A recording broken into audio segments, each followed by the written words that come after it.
అందరికీ నమస్కారం. TG tech క్లాసెస్‌లో భాగంగా సైకాలజీలో ఈరోజు ఇంకొన్ని ఇంపార్టెంట్ పాయింట్స్ అనేది మనం చెప్పుకుందాము.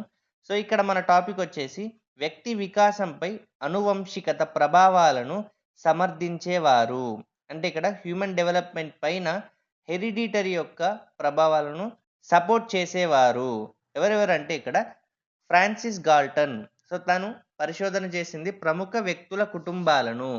సో, మనం ఫ్రాన్సిస్ గాల్టన్ గురించి మాట్లాడుకున్నాం గదా! సో, తాను 'హెరిడిటరీ జీనియస్' అనే గ్రంథాన్ని రాశారు. ఇక్కడ ఫ్రాన్సిస్ గాల్టన్ కొంతమంది రాజవంశీయులు, పండితుల, సంగీత విద్వాంసుల కుటుంబ చరిత్రలను పరిశీలించి, ఆయా కుటుంబాల నుంచి వచ్చిన పిల్లలు ఆయా లక్షణాలను అలవరుచుకున్నారని తెలిపాడు.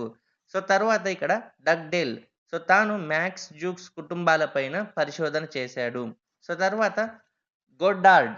తాను మార్టిన్ కల్లెకాక్ ఫ్యామిలీ పైన పరిశోధన చేశాడు. ఇక్కడ మందబుద్ధి మరియు ఇంటెలిజెంట్ వైఫ్స్ ఉన్నారు. సో, మందబుద్ధి గల వైఫ్‌కి మందబుద్ధి అయినటువంటి పిల్లలు పుట్టడం జరిగింది. అలాగే ఇంటెలిజెంట్ వైఫ్‌కి ఇంటెలిజెంట్ పిల్లలు పుట్టడం జరిగింది. సో, అందువల్ల హెరిడిటరీ యొక్క రోల్ ఉందని ఇక్కడ గొడ్డార్డ్ సపోర్ట్ చేశారు. సో, తర్వాత డాక్టర్ విన్సిప్ ఎడ్వర్డ్ పైన పరిశోధన చేశాడు. తర్వాత ఫ్రీమెన్ కవలలు, అన్నదమ్ములు, దాయాదుల పైన పరిశోధన చేయడం జరిగింది. తరువాత పియర్సన్ డార్విన్ కుటుంబం పైన పరిశోధన చేయడం జరిగింది.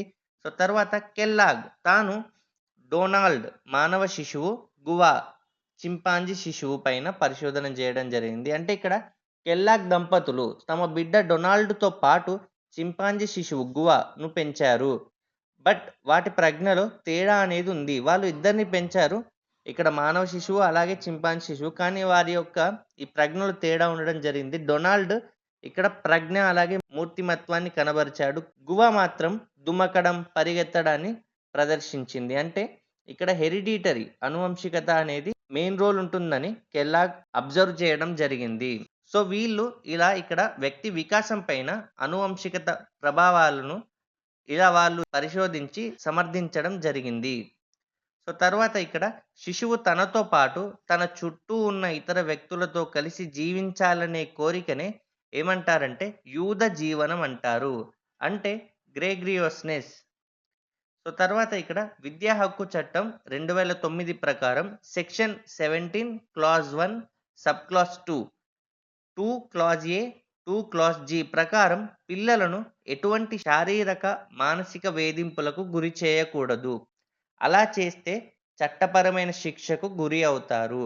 సో, మనకు డైరెక్ట్ క్వెషన్ అడగవచ్చు. ఇది ఏ సెక్షన్ ప్రకారం లేదా ఏ చట్టం ప్రకారం జరిగింది? ఇలాంటి క్వెషన్స్ అడగవచ్చు కాబట్టి, మనం ఇక్కడ ప్రతి పాయింట్ గూడా ఇక్కడ మీకు ఇప్పుడు ఈ పీడీఎఫ్‌లో కనబడే ప్రతి పాయింట్ గూడా చాలా ఇంపార్టెంట్. డైరెక్ట్ క్వెషన్స్ అనేది రావచ్చు కాబట్టి, మీరు స్క్రీన్‌షాట్ అయినా తీసుకోండి, లేదా నోట్స్‌లో రాసుకుంటే మనకు రివిజన్ టైమ్‌లో చాలా హెల్ప్‌ఫుల్ అవుతుంది.